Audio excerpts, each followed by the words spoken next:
So let's start with a new chapter.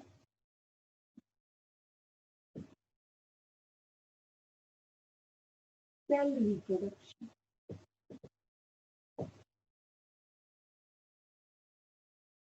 ध्यान से, अभी मैं सिर्फ बेसिक बताऊंगी, इसलिए पहले बेसिक सुनना है कि सेल रिप्रोडक्शन है क्या चीज है. It is when a cell it divides to form 2 or 4 daughter cells. This is called as cell division. 2 या 2 से ज्यादा 4 डॉटर सेल्स बनते हैं, इसको हम कहते हैं सेल रिप्रोडक्शन. एक सेल से 2 बन गए, 4 बन गए, तो सेल नंबर इंक्रीज हो रहा है. एक सेल डिवाइड करके ज्यादा सेल्स बना रहा है, इसको हम कह देते हैं सेल रिप्रोडक्शन. ठीक है. अब क्वेश्चन ये आ जाता है, ये है 2 टाइप की मेन रिप्रोडक्शन है, माइटोसिस एंड मियोसिस. जो मियोसिस है बेटा, वो तो एक सेल रिप्रोडक्शन, वो सॉरी जनरली सेक्सुअल रिप्रोडक्शन का पार्ट है. तो meiosis is a process which is involved in sexual reproduction, whereas mitosis is main process for cell reproduction. ठीक है. तो क्वेश्चन आ जाता है बेटा, फर्स्ट है why do cells divide. Second question है, do all the cells of an organism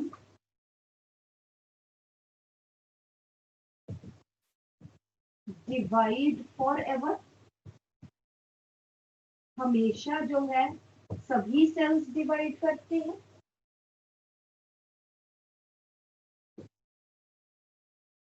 The specialized region, the specialized regions in plants or tissues in plants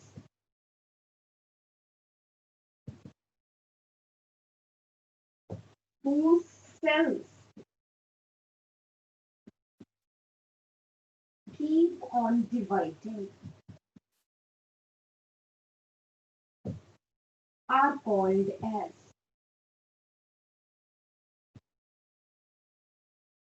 उनको हम क्या कहते हैं?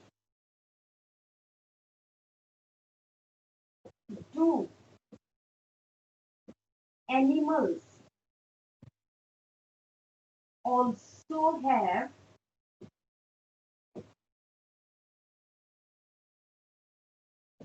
specific regions where cells divide forever? क्या animals like plants? क्या plants की तरह एनिमल्स में भी क्या कुछ ऐसे रीजन है? जल्दी से. तो पहला हम क्वेश्चन छोड़ते हैं, सेकेंड क्वेश्चन पे आ जाएंगे.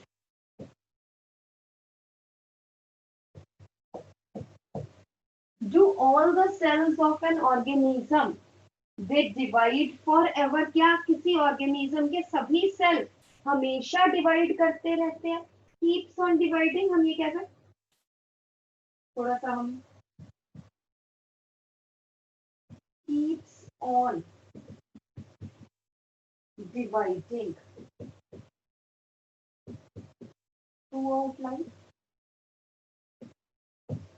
हाँ जी अर्नब, क्या सभी ऑर्गेनिजम्स के सारे सेल्स पूरी जिंदगी डिवाइड करने की कैपेसिटी रखते हैं अर्नब? यस और नो? No ma'am. नहीं, ऐसे नहीं है. कुछ cells, some cells have the ability to divide, where as.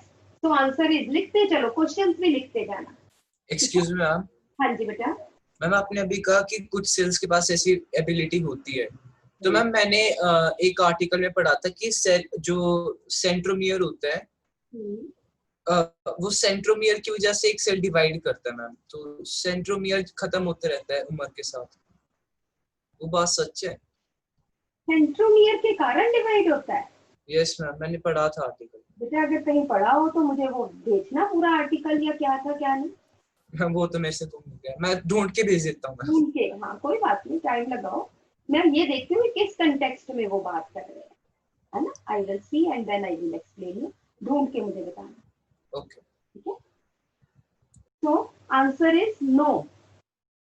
Some cells of an organism retain the capacity to divide, whereas others they differentiate. ठीक है, अदर्स जो है, दूसरे सेल्स जो है वो डिफरेंशिएट करके स्पेसिफिक सेल्स बना लेते हैं, जैसे हमारे हार्ट सेल्स, मसल सेल्स, है ना, वो डिवाइड नहीं करते हैं। ठीक है, so answer is no. Next question अतिभा, द स्पेशलाइज्ड, ये आपने बेटा 9th क्लास में पढ़ा होगा, वो टिश्यूज प्लांट्स के जिनके cells they keep on dividing throughout life, उनको क्या बोलते हैं अतिभा? Do you remember? Yes or no? No ma'am. Gunjan, आप जिसको पता है वो बताए। Stem cells. Meristematic. Meristematic cell, stem cells तो मीन जनरल कह देते हैं क्या? So these are meristematic cell या मेरिस्टेमेटिक टिश्यूज हम अगर कहें तो ज्यादा अच्छा है। So the cells of meristematic tissues, they retain the ability to divide throughout life. Do meristematic tissues are present in animals also? Hargun? जैसे प्लांट्स में मेरिस्टेमेटिक रीजन्स है, क्या एनिमल्स में भी ऐसे मेरिस्टेम्स होते हैं? No ma'am. नो। ठीक है, तो हम यहाँ कहेंगे नो। प्लांट्स में तो लोकलाइज्ड है, शूट एपेक्स, रूट एपेक्स, है ना, दीज आर मेरिस्टेम्स। एनिमल्स में ऐसा कुछ भी नहीं है, मतलब स्पेसिफिक रीजन्स नहीं है। ठीक है, कुछ सेल्स डिवाइड करते हैं। ठीक है, यहाँ पे लिखो एनिमल्स में, although animals do not have meristematic tissues.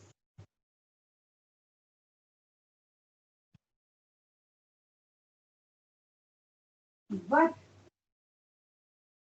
some cells in animals keeps on dividing throughout life. For example,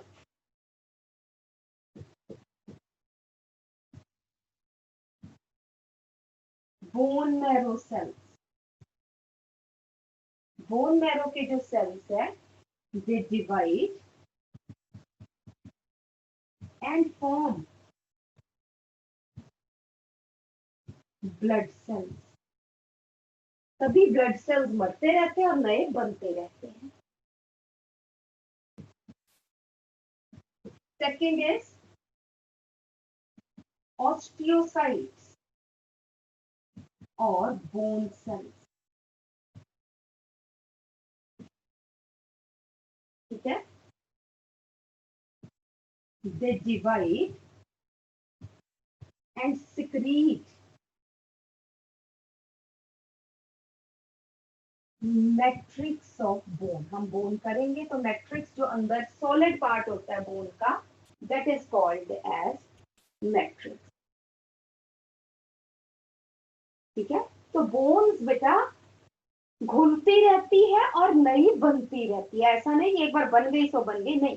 जैसे बोन्स अगर टूट जाए तो वो जुड़ भी जाती है, क्योंकि बोन सेल्स डिवाइड करते हैं और वो मैट्रिक्स जो है बोन्स का बनाते हैं। ठीक है जी। And third is skin cells. They divide and replace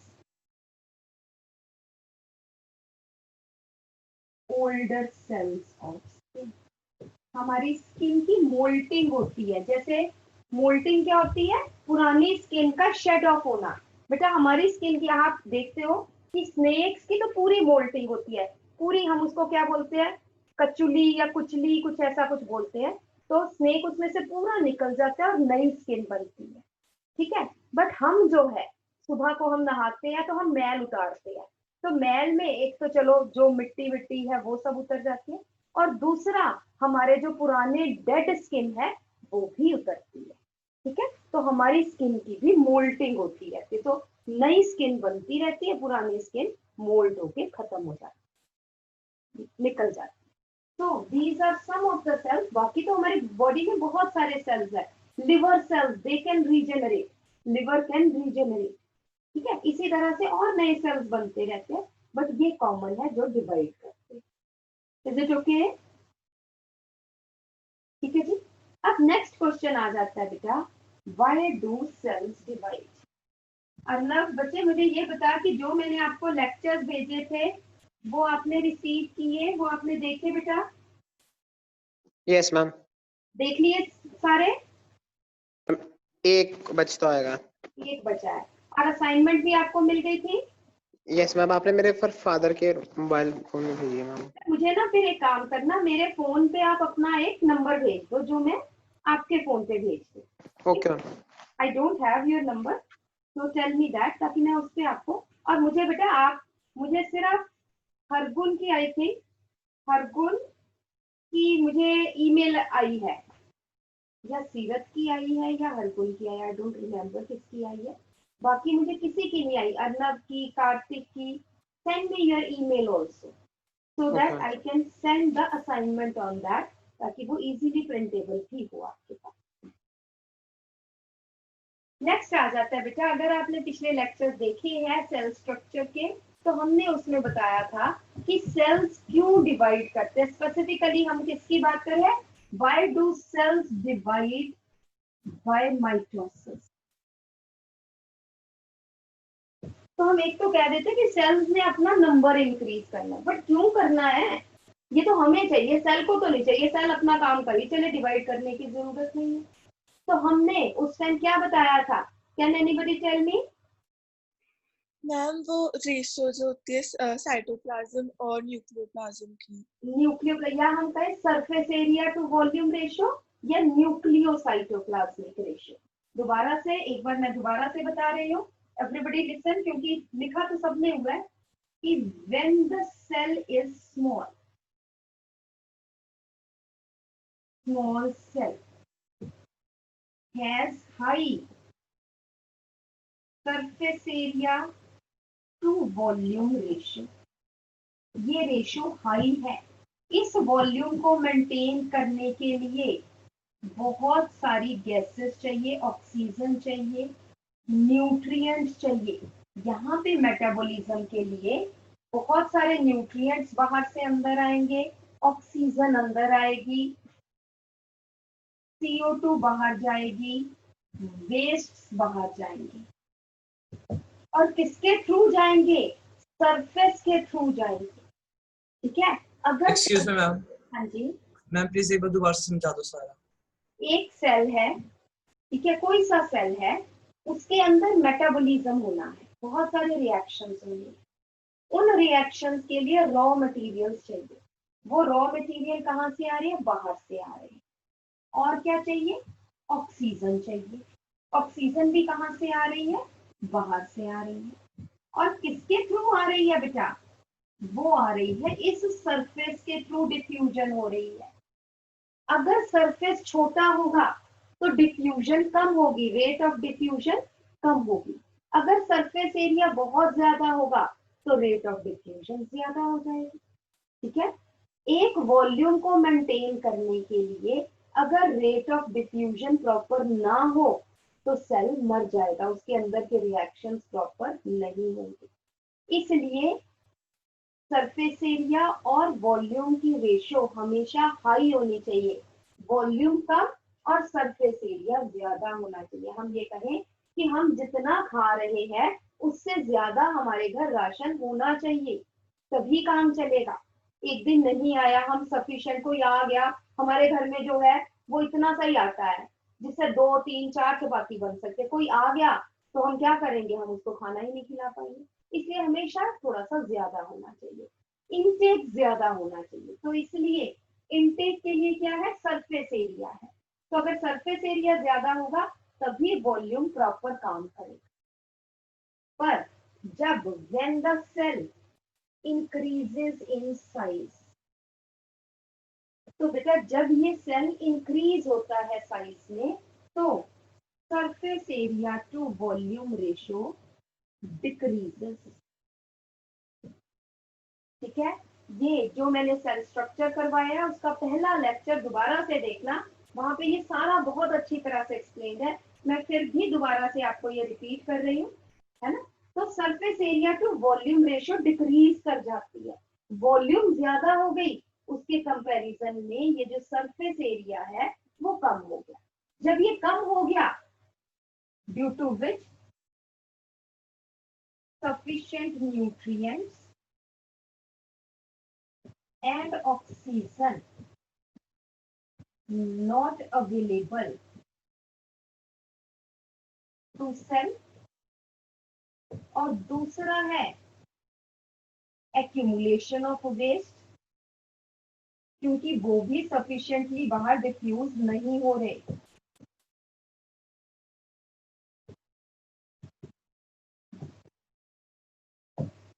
nutrients और ऑक्सीजन अंदर आ नहीं रही, अंदर वेस्ट इकट्ठे हो गए क्योंकि रेट ऑफ डिफ्यूजन आउट ये भी कम हो गया। एंड दिस क्रिएट्स, इन दोनों के कारण इनबैलेंस क्रिएट हो गया। और उसको बैलेंस करने के लिए क्या हुआ, सेल जो है वो डिवाइड कर, it divide to form two smaller cells, and smaller cells again have high surface area to volume ratio. Is it okay? ठीक है, तो ये थोड़ा सा दोबारा, और जो आपने लिखा हुआ है बट फिर भी दोबारा लिख लो। Why do cells divide by mitosis? या why do cells undergo mitosis? तो answer is to maintain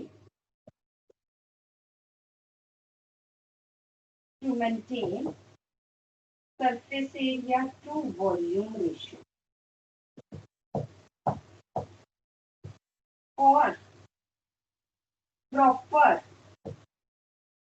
functioning of cell,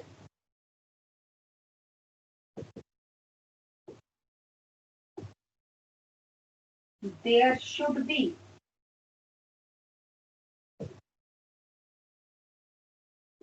high surface area to volume ratio. Small cells have high surface area to volume ratio, और बाकी का मैंने वहां पे लिख दिया, जल्दी से ये नोट कर लो।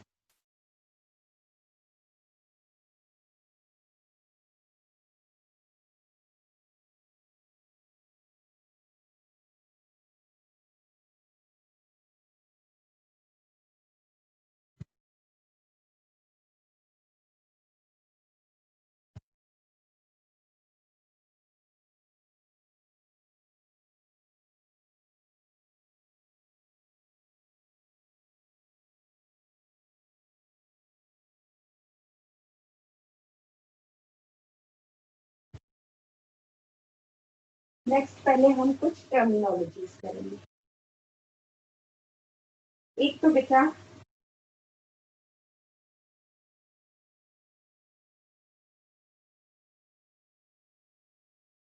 this is also chromosome,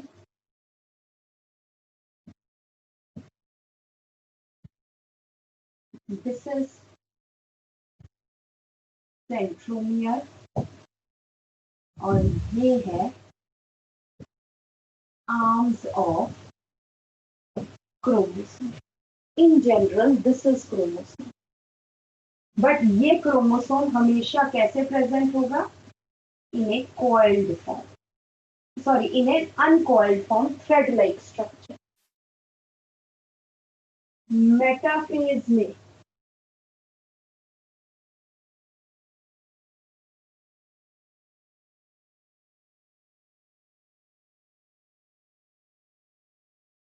this is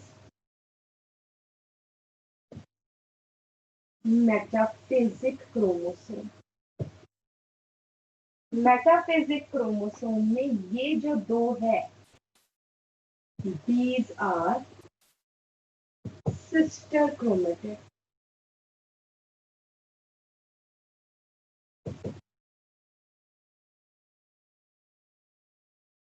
अब अगर एक सेल में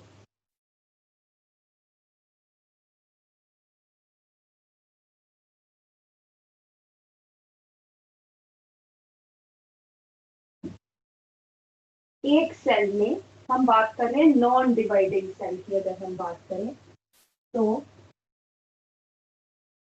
if the chromosomes are paired,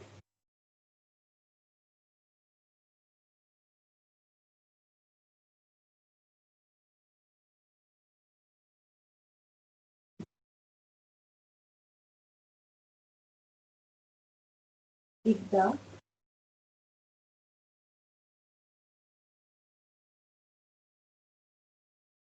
chromosomes are present in pairs, let us say 4 chromosomes है बट पेयर्ड क्रोमोसोम्स है, तो हम इसको कहते हैं 2n इज इक्वल टू 4। 2 का मतलब है पेयर्स। कितने पेयर्स है? 2 पेयर्स है, तो 2 2 जा 4। तो दिस इज, हम इसको कहेंगे diploid cell, means having paired chromosome. अगर मैं आपको सिर्फ ये न्यूक्लियस ही दिखा रही हूँ,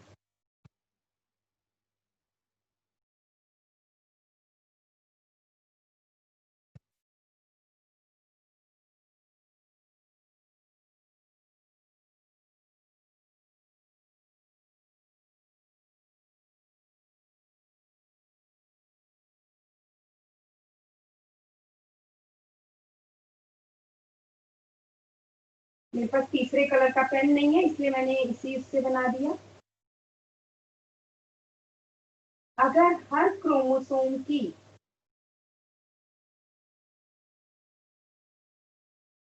तीन कॉपीज है,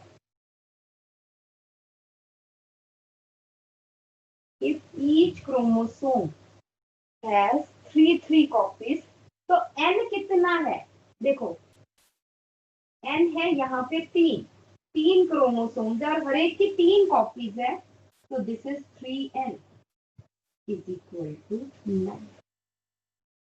और इस सेल को हम कहते हैं ट्रिप्लॉइड।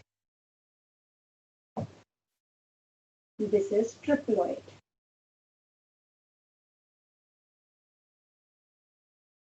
ठीक है,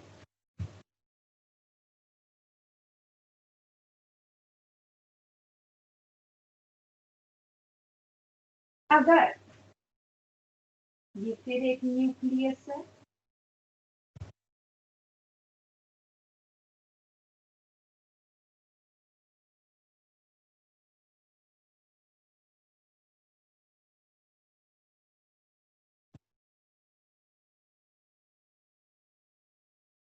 अगर किसी सेल में हर क्रोमोसोम की एक ही कॉपी है और कितने क्रोमोसोम्स है? 4, n इज इक्वल टू 4, तो हम इसको बोलते हैं मोनोप्लॉइड। This is मोनोप्लॉइड।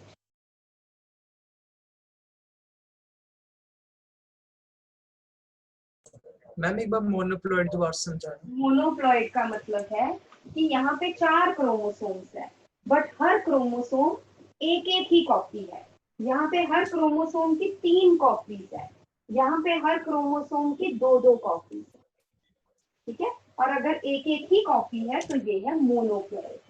अगर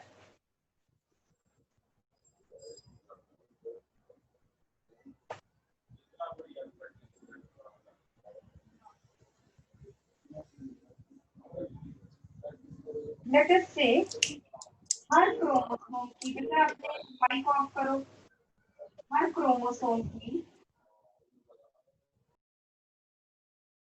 4-4 कॉपीज है।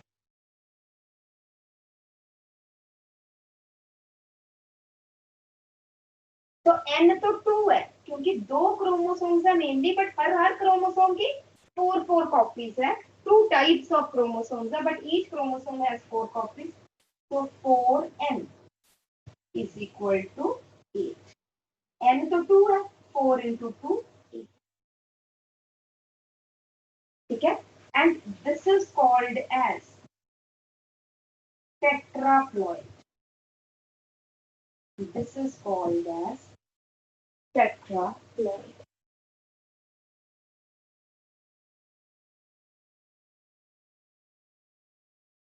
आपने 9th में किया होगा मेयोसिस के बारे में। मेयोसिस क्या है? जिसमें क्रोमोसोम्स आधे हो जाते हैं। तो व्हाट इज मेयोसिस? ध्यान से देखना है यहाँ।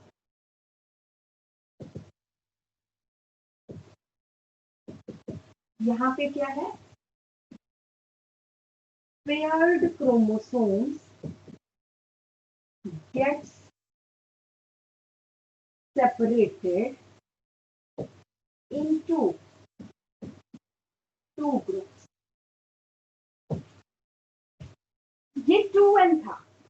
इसका अगर हम देखें तो मेयोसिस में ये इधर चला जाएगा, ये इधर चला जाएगा, ये इधर और ये इधर।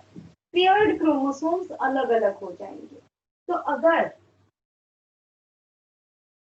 2n है तो मेयोसिस के बाद जो सेल्स बनेंगे वो हो जाएंगे n। फॉर एग्जाम्पल अगर हम इधर देखें तो मेयोसिस के बाद यहाँ पे जो 2 सेल्स बने हैं, एक ये है और इसका दूसरा यहाँ आ गया। और लेट अस से पेयर्ड क्रोमोसोम्स अलग ही तो होने हैं, जैसे मर्जी अलग हो जाए। अब क्या हो गया? हर सेल में आधे आधे, हर क्रोमोसोम की एक एक कॉपी होगी। तो each cell has n is equal to 2, n is equal to 2। अब मुझे कार्तिक ये बताओ कि ये जो 3n है, क्या इनके 3 क्रोमोसोम्स इक्वल बंट सकते हैं? Yes ma'am. कैसे? क्रोमोसोम आधे नहीं जाते हैं कहीं पर भी। अच्छा, तो मैं 4 होने चाहिए थे अगर इक्वल होंगे तो। नहीं होगा ना, मेरा मतलब जहां पे इवन सेट्स, जहां पे ऑड सेट्स ऑफ क्रोमोसोम्स है वहां पे नहीं हो सकते बेटा, क्योंकि देखो ये तीन कैसे अलग होंगे इक्वली? ये तो अलग हो ही नहीं सकते, ठीक है। 1.5 थोड़ी होंगे। तो जहां पे ऑड सेट्स ऑफ क्रोमोसोम्स है 3n 5n 7n, तो no meiosis.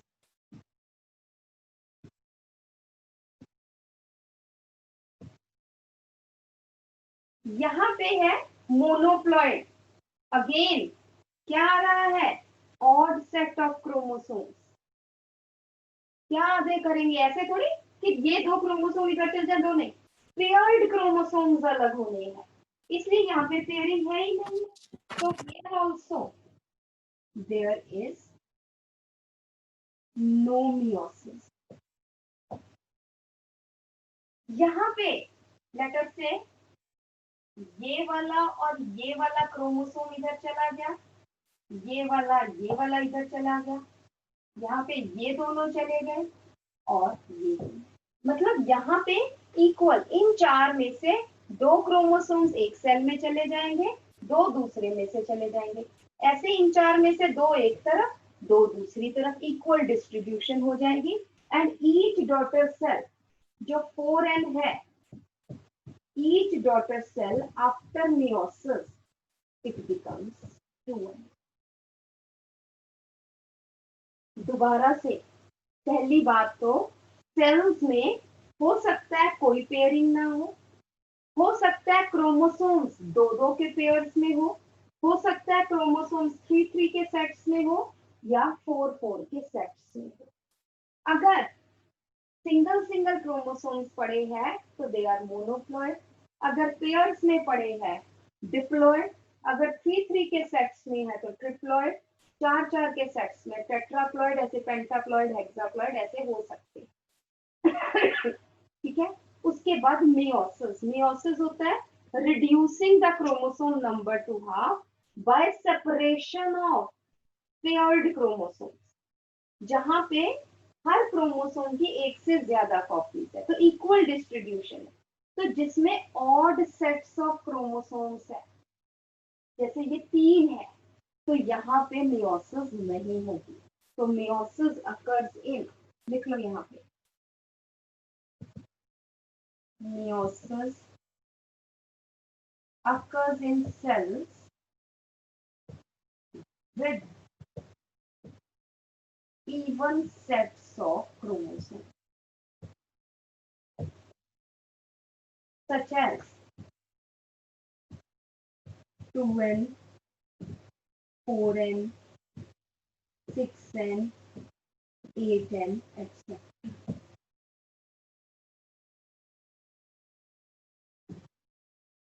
Is it okay? थोड़ा सा समझ में आया? Yes, ma'am. ठीक है। जबकि माइटोसिस, नेक्स्ट पॉइंट लिखिए, whereas mitosis occurs in all type of cells, occurs in all type of cells.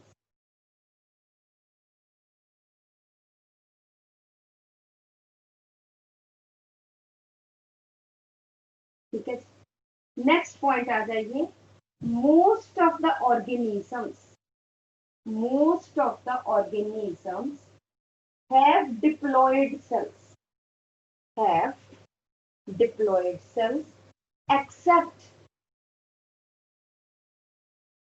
except some lower organisms such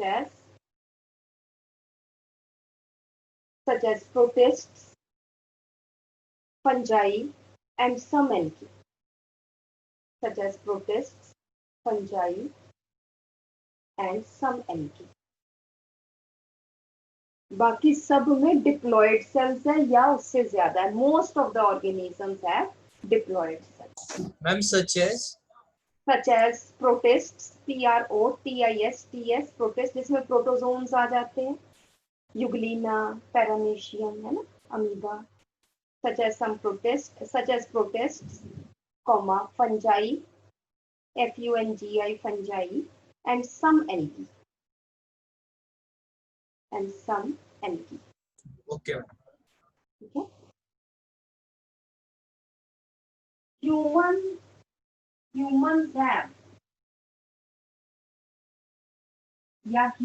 are diploid and have 23 pairs of chromosomes and have 23 pairs of chromosomes. Humans में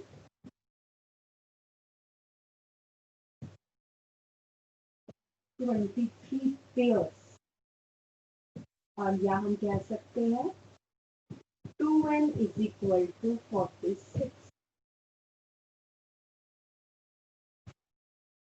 Onion, 16 pairs of chromosomes. Onion में 8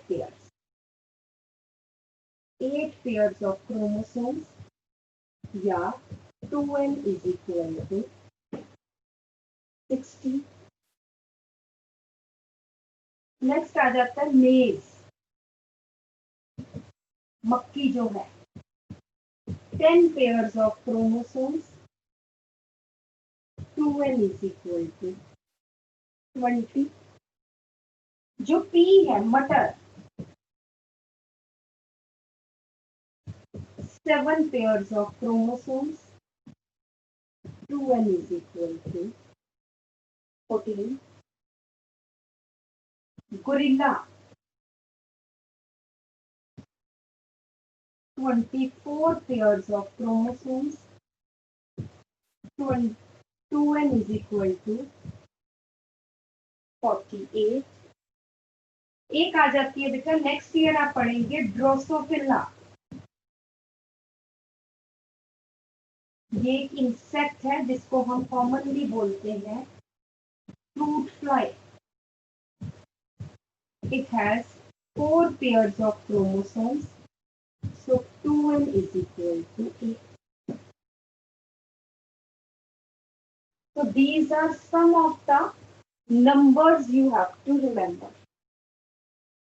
ये आपने याद रखनी है।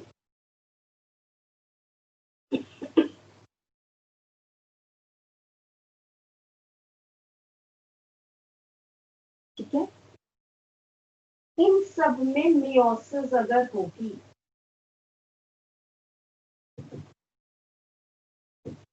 तो ये आ जाएगा n is equal to 23, n is equal to 8, n 10, n 7, n 24, and n.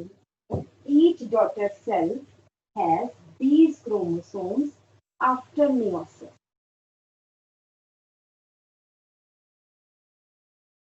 यहाँ पे था पेयर्स, यहाँ पे single single chromosome.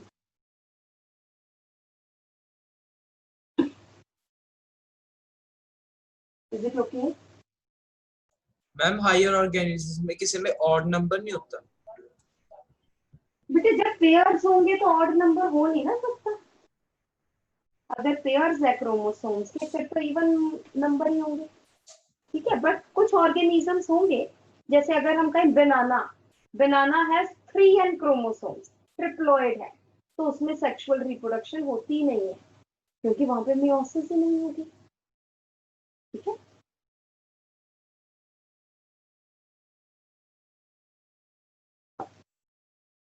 Excuse ma'am, बेटा मैम मियोसिस सिर्फ सेक्स सेल्स में ही होते हैं ना? क्या कह रहे दोबारा से? मैम मियोसिस सिर्फ सेक्स सेल्स में ही होते हैं ना? मियोसिस बेटा सेक्स सेल्स में मियोसिस होती है टू फॉर्म गैमीट्स। ओके, ठीक है।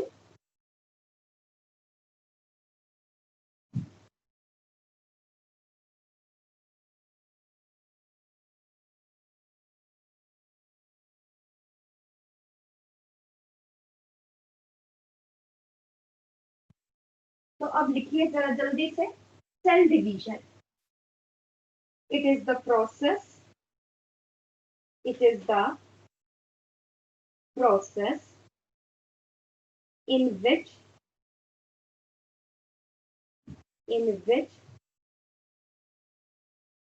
the cell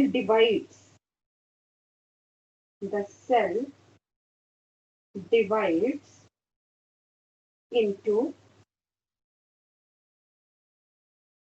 2 or 4 equal daughter cells, 2 or 4 equal daughter cells। The sequence of events,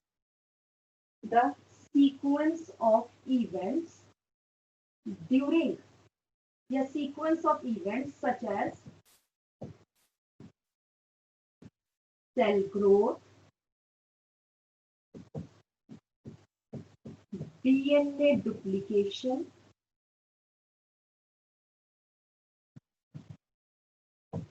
and division of cell. The sequential events of cell growth, DNA duplication, and division of cell into daughter cells. Ma'am replication और duplication एक ही बात है? एक ही बात है, एक ही बात है। डीएनए डुप्लीकेशन या DNA replication and division of cells into daughter cells into मतलब ये वाला into daughter cells is called as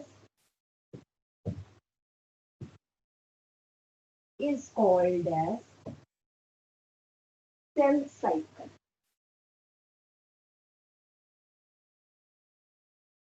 ठीक है,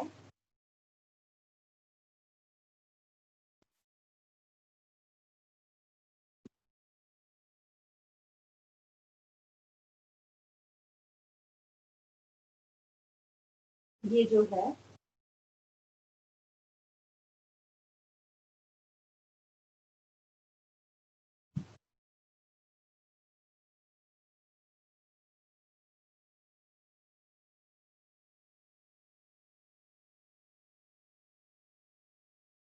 ये देखिए ये है G1 फेज। थोड़ा सा हम और बड़ा बना लें। This is G1 phase. This is S phase.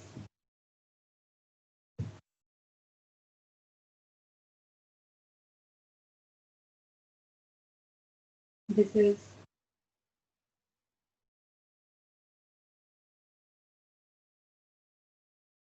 G2 phase. And this is M phase.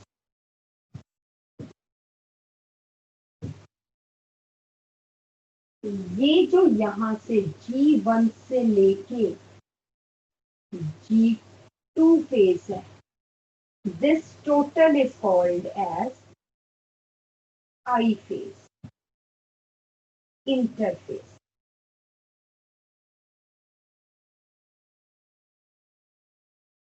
ठीक है, और ये है एम फेज। तो सेल साइकिल के दो मेन फेजेस है बेटा, एक है इंटरफेज और दूसरा है एम फेज।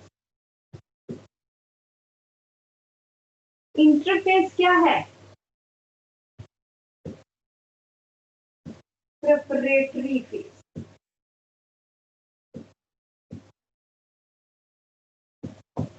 जहां पर सेल प्रिपेयर करता है अपने आप को डिवीजन के लिए। M phase is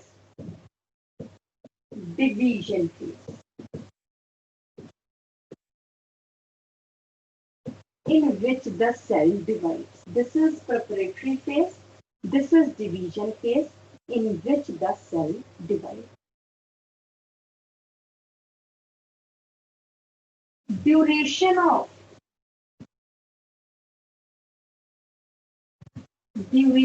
of cell cycle is variable.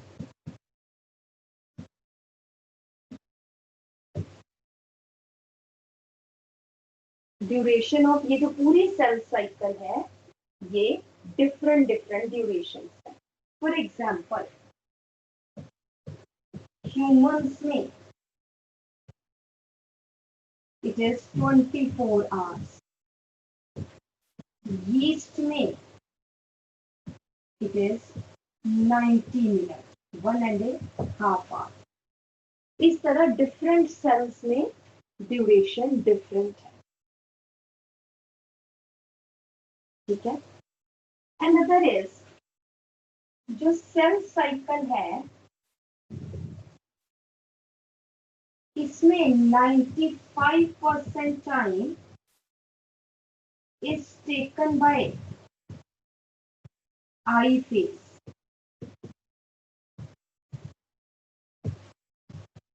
only 5% time is taken by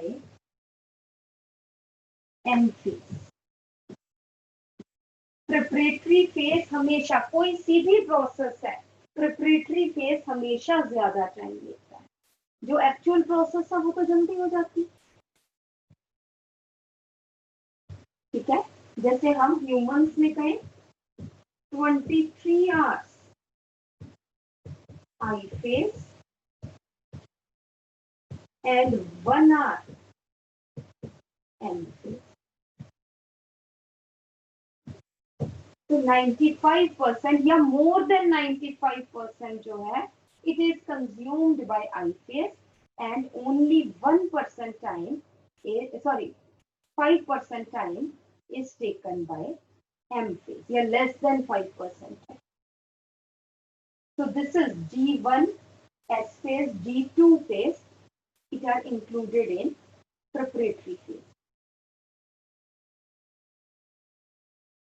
ठीक है जी।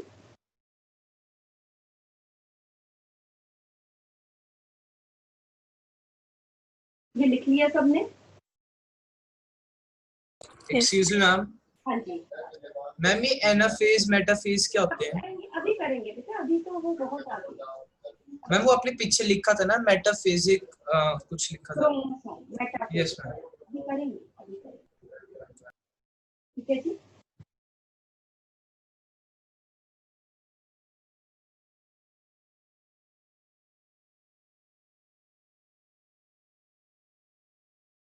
उसके बाद interface, it has 3 phases. G1 phase, first growth phase,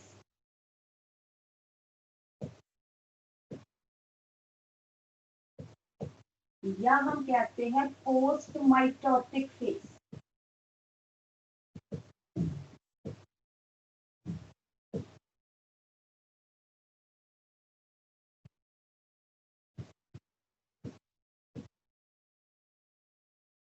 S phase is synthetic phase और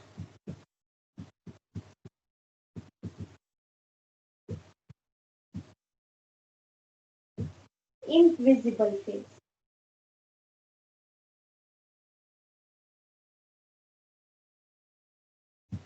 G2 phase,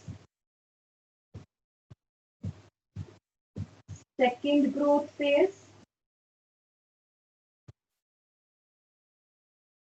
और pre-mitotic phase।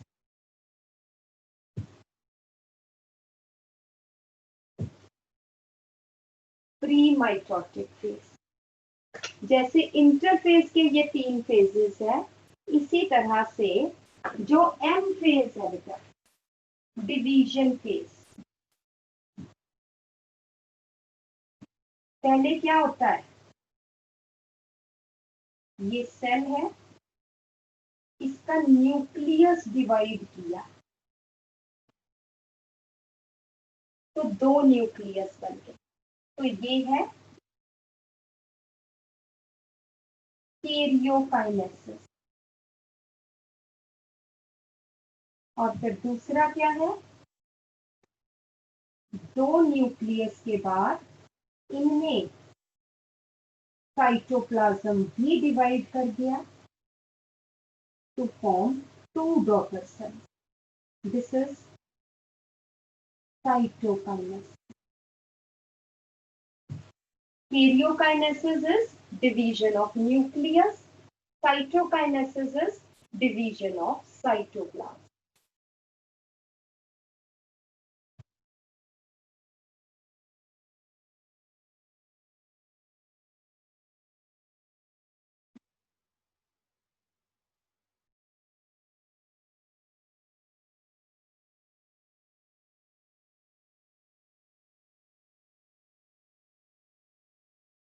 Division of cytoplasm.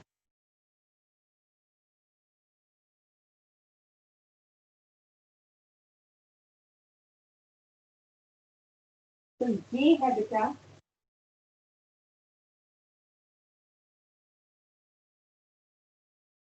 ये है karyokinesis, आप पूरा लिख लेना, और ये है साइटोकाइनेसिस।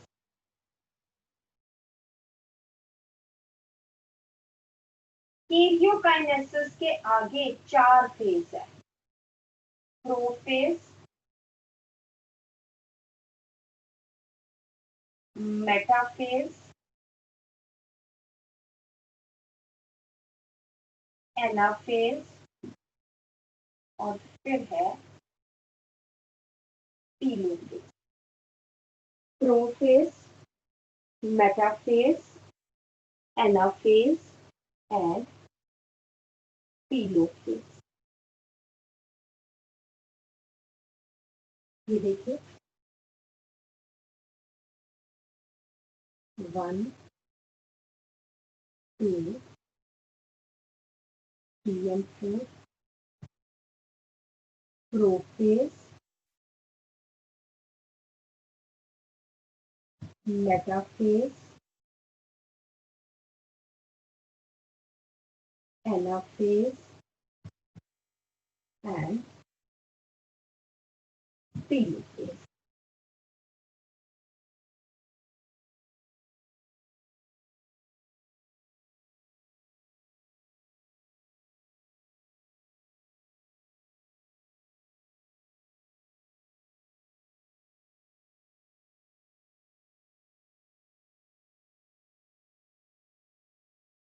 ठीक है जी, और यहाँ पे एक स्टार डाल के पॉइंट लिख लेना, all the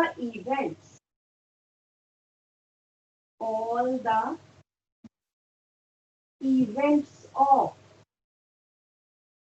cell cycle are genetically controlled।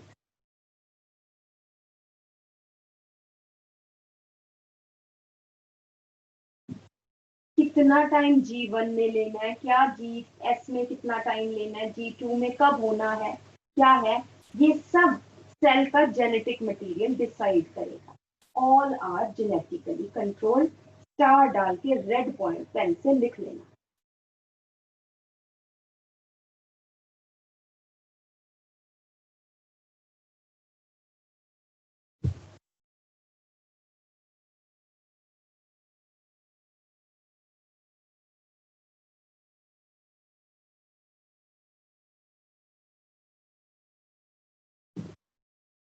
Excuse me ma'am, हाँ जी, मैम आप इस लेक्चर को रिकॉर्ड कर रहे हो? हाँ लेक्चर रिकॉर्ड है। मैम वो मेरा नेट बहुत स्लो जा रहा है ना, इसलिए थोड़ी नेटवर्क इश्यूज। कोई बात नहीं, आपको समझ आ रहा है कि नहीं जो मैं करवा रही हूँ? मैम समझ आ रहा है पर बोर्ड पे कुछ दिखाई नहीं दे रहा। अच्छा। बोल के कुछ दिखाई नहीं दे रहा, बाकियों को क्लियर है? Yes ma'am. चलो कोई बात नहीं बेटा, रिकॉर्डेड देख लेना, बट एक बार मैं अपलोड करूंगी, टाइम तो लगता है अपलोड करने में और ये सब करने में, बट फिर भी कर दूंगी मैं। ओके ठीक है जी, एवरीबॉडी डन?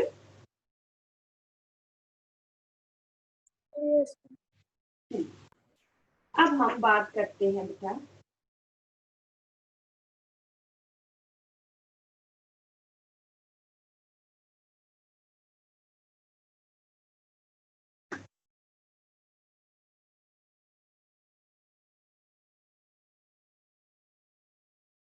सबसे पहले हम आ जाते हैं इंटरफेस पे, दैट इज प्रिपरेटरी फेज।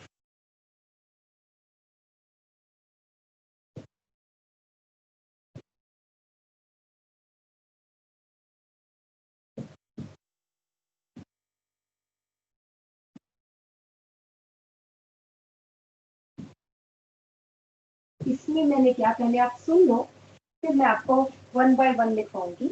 इसमें क्या है बेटा, cell prepares itself for division.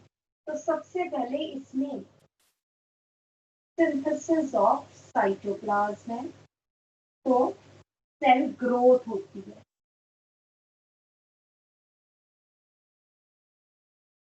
Cell का साइज बड़ा होता है, क्रोमोसोम्स इसके बहुत लंबे लंबे हैं, अनकॉइल्ड क्रोमोसोम्स है, हमें पता नहीं चलता कि कितने हैं कितने नहीं है, पर इसमें क्या हो रहा है,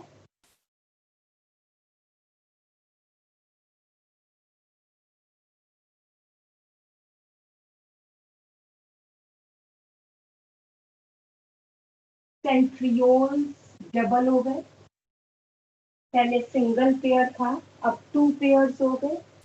हर क्रोमोसोम दिखता तो नहीं है, बट हमें नहीं दिख रहा, बट हो तो रहा ही है। हर क्रोमोसोम डुप्लीकेट हो रहा, नजर नहीं आ रहा है। हर क्रोमोसोम की लेटर से यहाँ पे ऐसे था एक क्रोमोसोम, अब हर क्रोमोसोम अपनी जो है एक सिस्टर क्रोमेटिड बना रहा है।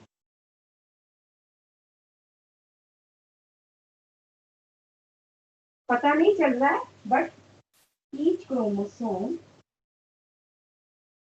is synthesizing, it is replicating or duplicating। ठीक है, तो यहाँ पे इंटरफेस में हो क्या क्या चीजें रही है। फर्स्ट है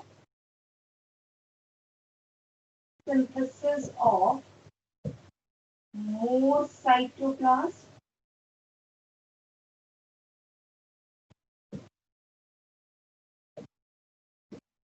synthesis of proteins, बहुत सारे प्रोटीन्स एंड आरएनए बहुत सारे बन रहे हैं। डबलिंग ऑफ सेंट्रियोल्स हो रहा है, अगर प्रेजेंट है सेंट्रियोल्स।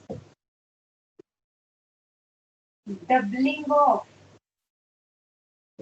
डीएनए कंटेंट, ऑल्दो ध्यान से देखना है, although number of chromosomes remain same. अगर यहाँ पे दिस इज 1 क्रोमोसोम, अगर इसमें डीएनए जो है लेट अस से इसका कंटेंट 2C है, C इसका यूनिट आता है बेटा, डीएनए को मेजर करना है तो 2C, C is its unit. तो यहाँ पर भी क्रोमोसोम एक ही है, क्रोमोसोम नंबर नहीं चेंज हुआ, जबकि जो डीएनए है वो डबल हो गया है, 4C हो गया है। ठीक है, तो number of doubling of DNA content although number of chromosomes remain same, वो नहीं चेंज हो रहे हैं। ठीक है, सेंट्रियोल्स डबल हो गए, डीएनए डबल हो गया, and doubling of various organelles, mitochondria और बन गए। ठीक है, जो दूसरी ऑर्गेनेलीज है वो सब भी डबल हो रहा है इंटरफेस में। ठीक है, ध्यान से मेरी बात सुनिए।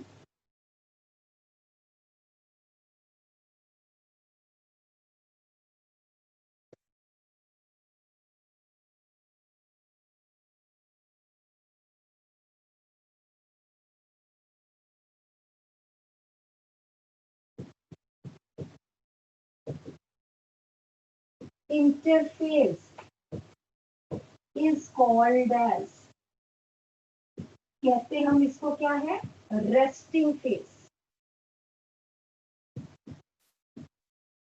As no apparent division occurs in I phase, but cell is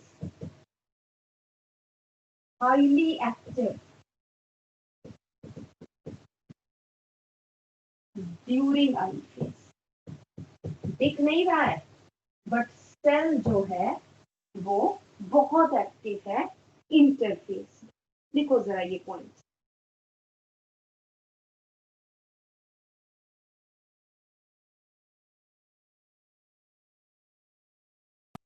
ma'am active से मतलब कि डबल हो रहा है ना हाँ जी, क्रोमोसोम। बिल्कुल। क्रोमोसोम्स नहीं डबल हो रहा, डीएनए डबल हो रहा है, डीएनए। क्रोमोसोम्स उतने ही है।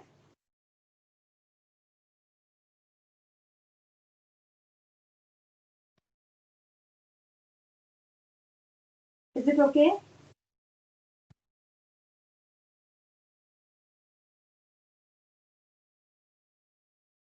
ठीक है जी। तो हमने 3 फेजेस बताए, G1 फेज,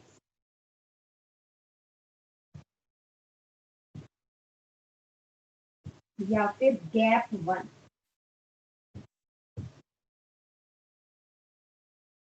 यहां पे क्या हो रहा है? सिंथेसिस ऑफ रॉ मटेरियल, जो सेल डिवीजन को चाहिए, synthesis of raw material. Next हो जाता है increase in size of cell. It is longest phase of cell cycle, या आई फेज भी हम कह सकते हैं, ऑल्दो इसको हम कहेंगे cell cycle and I phase. I phase का भी सबसे बड़ा है और सेल साइकिल का भी सबसे बड़ा फेज G1 फेज है। मैम आपने सेकंड पॉइंट क्या लिखा है? Increase in size of cell. बेटा यहाँ पे एक और पॉइंट लिखना, 7th पॉइंट लिखना, क्रोमोसोम्स आर, ये भी इंपॉर्टेंट पॉइंट है, मैक्सिमम इलोंगेटेड या अनकॉइल्ड ड्यूरिंग आई फेज। बेटा आपने किसी चीज को, लेटर से आपने एक कागज फोल्ड करके रखा हुआ, एक डॉक्यूमेंट है ना, कॉइल करके फोल्ड करके रखा हुआ, आपने उसकी जब फोटोकॉपी करनी है तो आप क्या करते हो, उसको प्रॉपरली अनकॉइल करते हो और उसको प्रॉपर प्लेन करते हो, यस और नो? ठीक है ना, ताकि उसका सारे कंटेंट जो है वो कॉपी हो जाए। इसीलिए क्रोमोसोम जो है ये मैक्सिमम अनकॉइल्ड है इस फेज में, ताकि ये पूरे के पूरे रेप्लिकेट हो जाए, ताकि डीएनए पूरा रेप्लिकेट हो जाए to double the DNA content.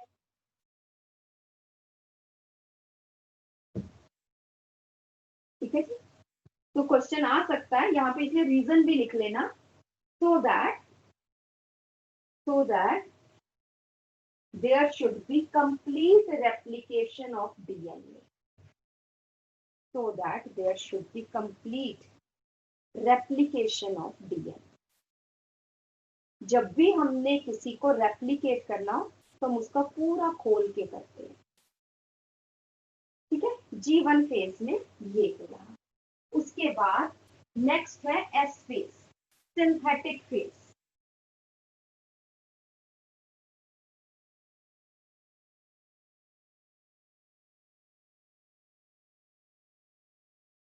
Second है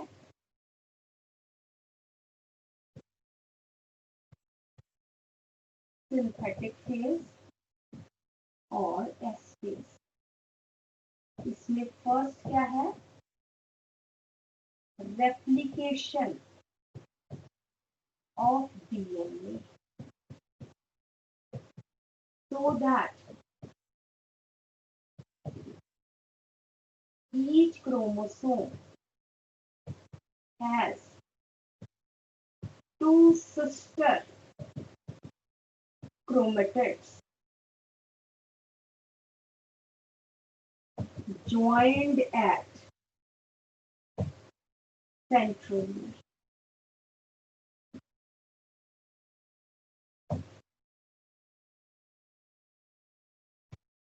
दोबारा से मैं बता रही हूँ, number of chromosomes remains same, but DNA content gets defined.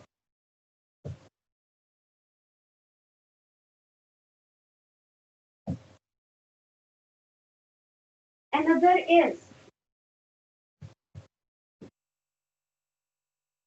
synthesis of basic histone proteins.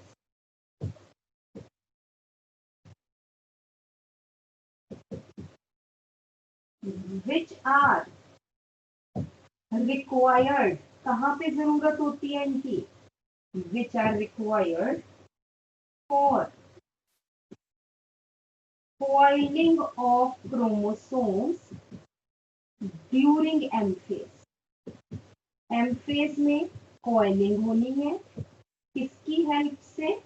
Basic histone proteins की हेल्प से. और अनदर, मैम ये हिस्टोन प्रोटीन्स क्या होते हैं? बेटे नाम है, ये स्पेसिफिक प्रोटीन्स है, ठीक है, नाम ही है ये प्रोटीन्स, है ना, ऐसा हम डिफाइन नहीं कर सकते भी क्या है. बेसिक इनका एल्कलाइन, बेसिक इनका कैरेक्टर है और ये डीएनए की कॉइलिंग में हेल्प करते हैं. कब होती है डीएनए की कॉइलिंग? एम फेज में. And duplication of centrioles, duplication of centrioles in animal cells. क्योंकि प्लांट सेल्स में तो सेंट्रियोल्स है ही नहीं, एनिमल सेल्स में सेंट्रियोल्स है, तो duplication of centrioles also occurs during S phase.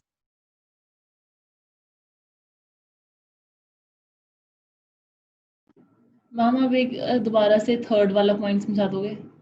बेटा जो हिस्टोन प्रोटीन यहाँ पर सिर्फ बने जब ये ऐसे इलोंगेटेड क्रोमोसोम है, ये एम फेज में जाकर डिवीजन वाले फेज में जाकर ये इस तरह से बन जाता है कॉइल. तो ये किसकी हेल्प से कॉइलिंग होती है बेटा? प्रोटीन्स की हेल्प से कॉइलिंग होती है. कौन से proteins? Basic histone protein. Okay, yes ma'am. so this occurs during S phase. और लास्ट आ जाता है बेटा G2 phase. G2 phase, G2 phase में cell growth continues, cell growth continues. Second point है synthesis of proteins and other raw materials also occurs during G2 phase. Synthesis of proteins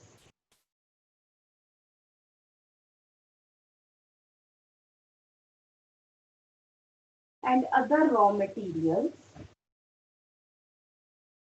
which are required for M phase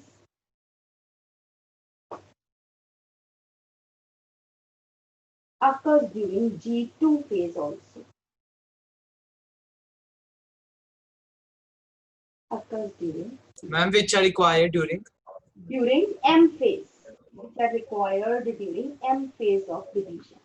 M phase, mitotic phase या division phase. Okay.